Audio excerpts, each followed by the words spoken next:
नमस्कार दोस्तों, आपका हमारे चैनल में हार्दिक स्वागत है। दोस्तों, आज हम आपको यूपी पुलिस कंप्यूटर ऑपरेटर में जो यूनिट 1 है उसकी बहुत ही शॉर्ट वीडियो बनाई है। वीडियो अच्छी लगे तो चैनल को लाइक और सब्सक्राइब जरूर कर दीजिएगा। देखिए दोस्तों, ये सिलेबस दिया गया है: history, evolution, generation of computer और organisation of computer system, hardware, software, peripheral device, algorithm, flow chart and number system. तो ये आपका यूनिट 1 का सिलेबस है। वीडियो अच्छी लगे तो चैनल को लाइक और सब्सक्राइब जरूर कर दीजिएगा। इसको हम लोग ने बहुत ही कम पन्नों में इसको डिस्क्राइब किया है और इसको यूनिट 1 को हम लोग ने बहुत ही आराम से कम समय में 10 से 20 मिनट की वीडियो रहेगी और हमने इसको कम समय में इसको कंप्लीट कर दिया है। तो बस आप क्या करते हैं, इस वीडियो को देखिए और यूनिट 1 को आप आराम से तैयार कर लीजिए। 10 क्वेश्चन तो इससे जरूर ही आएंगे। कंप्यूटर ऑपरेटर हो गया, एएसआई हो गया, यूपीएससी हो गया, कहीं भी कोई परीक्षा हो तो उसमें हिस्ट्री ऑफ कंप्यूटर जरूर पूछी जाती है। तो उसमें 10 से 12 क्वेश्चन जरूर रहते हैं और इस तरीके से आप अपना यूनिट 1 को कवर कर सकते हैं। आगे वाले जितने भी यूनिट हैं आपको यहाँ पे इस चैनल पर ट्रिक कोचिंग सेंटर पर पूरा सिलेबस कंप्लीट करा दिया जाएगा। चलिए वीडियो को स्टार्ट करते हैं।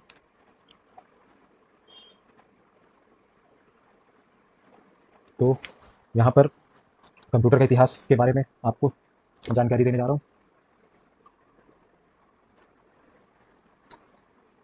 तो कंप्यूटर का इतिहास क्या है? कंप्यूटर का इतिहास बहुत ही पुराना है और यह है हज़ारों वर्षों से गणना करने के लिए, तो कैलकुलेट करने के लिए ही कंप्यूटर का इस्तेमाल हुआ था और कंप्यूटर कैलकुलेशन के लिए ही बना था। फिर धीरे-धीरे जैसे-जैसे जनरेशन ऑफ कंप्यूटर बढ़ती गई और कंप्यूटर हम लोगों की आम ज़रूरत में आ गया। और चलिए देखते हैं कि कंप्यूटर का स्टार्ट कहाँ से हुआ। तो प्राचीन में गणना यंत्र कहते थे और अबेकस जो इसका फाउंडेशन में है, अबेकस पहला गणना करने का उपकरण था। अबेकस क्या था? एक इस तरीके का अबेकस एक डिवाइस था जहाँ से कैलकुलेशन हमारा स्टार्ट हुआ। लगभग 3000 ईसा पूर्व चीन में विकसित हुआ था। तो चाइना इसे इसका अबेकस का फाउंडर है और जोड़ घटाव गुणा भाग के लिए ये किया जाता था। उसके बाद आपका पास्कल लाइन आया, जो कि 1662 में ब्लेज पास्कल नामक एक फ्रांसीसी गणितज्ञ थे। इन्होंने मैकेनिकल कैलकुलेटर का आविष्कार किया जिसको पास्कल लाइन कहा गया।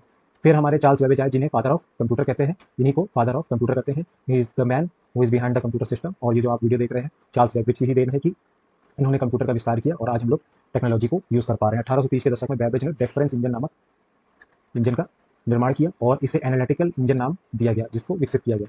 उन्हें कंप्यूटर का जनक, फादर ऑफ कंप्यूटर भी कहा जाता है। फिर आई लेडी एडा। जो लेडी एडा थी, ये मदर ऑफ कंप्यूटर है। तो इन्हें शी इज द ये पहली प्रोग्रामर है, लेडी एडा। इन्हें एडा लवलेस के नाम से भी जाना जाता है। कंप्यूटर का विकास, फिर evolution of the computer, how computer evolution is been started. तो कंप्यूटर का विकास समय समय के साथ नई तकनीकी, साइज, गति, क्षमताओं के आधार पर होता गया और इस विकास को समझने के लिए इसे हम लोग ने जनरेशन ऑफ कंप्यूटर में डिवाइड किया है। तो क्या हुआ कि कंप्यूटर के विकास को हम लोग जानने के लिए हम लोग ने कंप्यूटर को जनरेशन में बांट दिया और किस तरीके से जनरेशन स्टार्ट होती है। तो कंप्यूटर की जो पीढ़ियां स्टार्ट होती हैं, generation of the computer, how computer has been describe. तो सबसे पहले देख लेते हैं फर्स्ट जनरेशन ऑफ कंप्यूटर। तो फर्स्ट जनरेशन ऑफ कंप्यूटर आपकी 1940 से 1956 के बीच में हुई। तो फर्स्ट जनरेशन ऑफ कंप्यूटर में क्या थे? Vacuum tubes were use. तो वैक्यूम ट्यूब यूज होते थे। तो वैक्यूम ट्यूब इसका मुख्य घटक था। और भाषा कौन सी थी? भाषा थी आपकी बाइनरी लैंग्वेज थी, 0 और 1।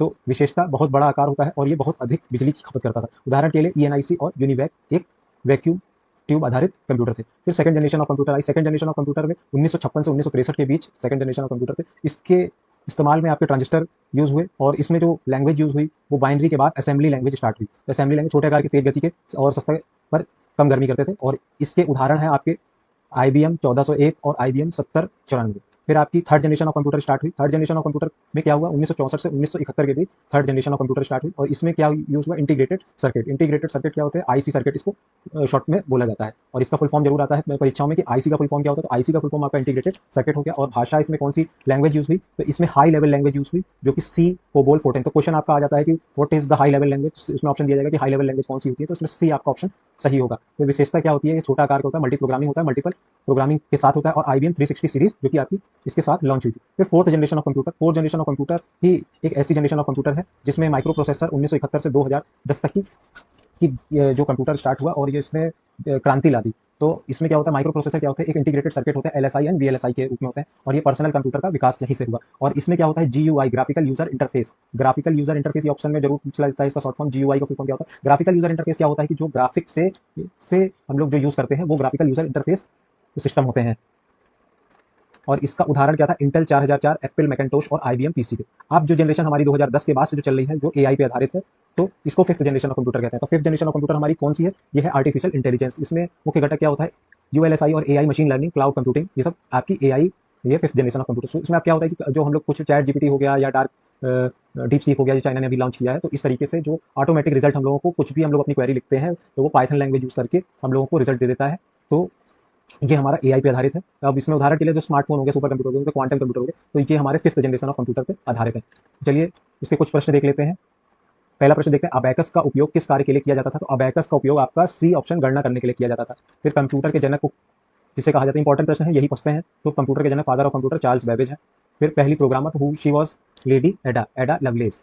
फिर प्रथम पीढ़ी फर्स्ट जनरेशन ऑफ कंप्यूटर में किस तकनीक का प्रयोग किया गया था? तो फर्स्ट जनरेशन ऑफ कंप्यूटर में आपके वैक्यूम ट्यूब्स का प्रयोग किया गया था। फिर सेकंड जनरेशन ऑफ कंप्यूटर में किसका प्रयोग किया गया? तो सेकंड जनरेशन में आपका ट्रांजिस्टर का यूज़ किया गया था।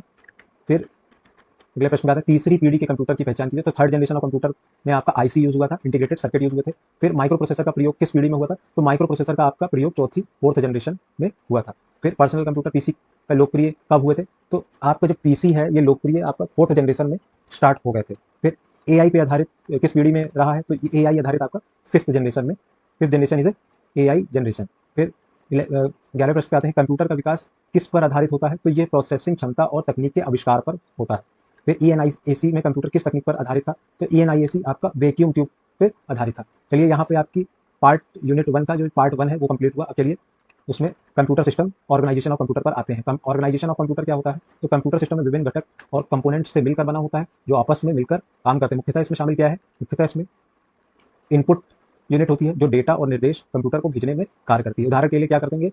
तो इनपुट आपके कीबोर्ड और माउस हो गए। फिर मेमोरी यूनिट भी चाहिए होती है। तो इसमें पूछा गया तो कंप्यूटर के घटक पूछे गए। तो घटक क्या होते हैं कि जो मेन पार्ट्स होते हैं कंप्यूटर, बिना इन सबके कंप्यूटर एक कंप्यूटर सिस्टम नहीं बन सकता। तो सबसे पहले आपके लिए इंपॉर्टेंट पार्ट है आपका इनपुट यूनिट, कि किस चीज़ से आप इनपुट करेंगे या कोई किस तरीके से आप कंप्यूटर को निर्देश भेजने में कौन सा पार्ट होता है। तो इसमें कीबोर्ड हो गया, माउस हो गया। फिर मेमोरी यूनिट भी बहुत इंपॉर्टेंट है जो कि डेटा निर्देश को अस्थायी रैम या रोम के रूप में संग्रहित करती है। तो हमारी दो तरीके की मेमोरी होती है, रैम और रोम, रीड ओनली मेमोरी और रैंडम एक्सेस मेमोरी। फिर सीपीयू आ गया पार्ट। तो सीपीयू का जो कि कंप्यूटर का आपका मस्तिष्क होता है। सीपीयू आपका क्या होता है? कंप्यूटर का ब्रेन होता है। बिना सीपीयू के, जैसे कि हमारे ह्यूमन बॉडी में ब्रेन हमारा main part of the body होता है, वैसे ही कंप्यूटर का जो मेन पार्ट होता है वो सीपीयू होता है। इसमें क्या दो पार्ट होते हैं? इसमें एएलयू होता है, एक अर्थमेटिकल लॉजिकल यूनिट जो कि गणना और निर्णय करने की क्षमता रखता है, तथा कंट्रोल यूनिट जो कि निर्देशों को नियंत्रित करता है। फिर आउटपुट यूनिट प्रोसेस किए गए डेटा को उपयोग करता दिखाता है। तो बिना देखने के लिए हम लोग मॉनिटर और किसी चीज को प्रिंट या सॉफ्ट हार्ड कॉपी में लेने के लिए हम लोग प्रिंटर का इस्तेमाल करते हैं। अब चलिए दूसरा पार्ट आ गया आपका हार्डवेयर। अब हार्डवेयर क्या होता है कि हार्डवेयर वे सभी भौतिक फिजिकल घटक होते हैं जिन्हें हम छू सकते हैं। तो हार्डवेयर क्या होता है कि जो जिस चीज को हम लोग टच कर सकते हैं या जिस चीज को हम लोग महसूस कर सकते हैं वही हमारा हार्डवेयर हो गया। तो कंप्यूटर में जिस चीज को हम लोग छू सकते हैं, महसूस कर सकते हैं, वही हमारा हार्डवेयर हो गया। तो हम सीपीयू को छू सकते हैं, मॉनिटर को छू सकते हैं, कीबोर्ड को छू सकते हैं, माउस को छू सकते हैं, हार्ड डिस्क को छू सकते हैं, रैम को छू सकते हैं, प्रिंटर को छू सकते हैं, मदरबोर्ड को छू सकते हैं। और जो चीज हम लोग स्पर्श कर सकते हैं, महसूस कर सकते हैं, वही हमारे कंप्यूटर के हार्डवेयर। अब सॉफ्टवेयर की बात आते हैं। तो सॉफ्टवेयर की परिभाषा क्या है? सॉफ्टवेयर वह प्रोग्राम होता है जो हार्डवेयर के कार्य को करने का निर्देश देता है। तो सॉफ्टवेयर कितने तरीके के होते हैं? एक सिस्टम सॉफ्टवेयर होता है, एप्लीकेशन सॉफ्टवेयर होता है, यूटिलिटी सॉफ्टवेयर होता है। तो सिस्टम सॉफ्टवेयर क्या होता है? जो सिस्टम के अंदर होता है। तो ये window, Linux, Mac operating system, तो ये तीन तरीके के सिस्टम होते हैं। देखिए विंडोज क्या होता है? विंडोज माइक्रोसॉफ्ट द्वारा बनाया गया एक ऑपरेटिंग सिस्टम है। लाइनक्स क्या है? लाइनक्स एक ओपन सोर्स सिस्टम है। और मैक्स क्या है? मैक ओएस क्या है? ये एप्पल का है। और इन ये भी होता ओपन सोर्स ही है, लाइनक्स का ही काम होता है। पर मैक ने, एप्पल वालों ने क्या किया है? अपना खुद का एक ऑपरेटिंग सिस्टम बना रखा है जो कि उसको मैक ओएस का नाम दिया है और जो अपने मैक के डिवाइस में ही चलता है। एप्लीकेशन सॉफ्टवेयर क्या हो गया?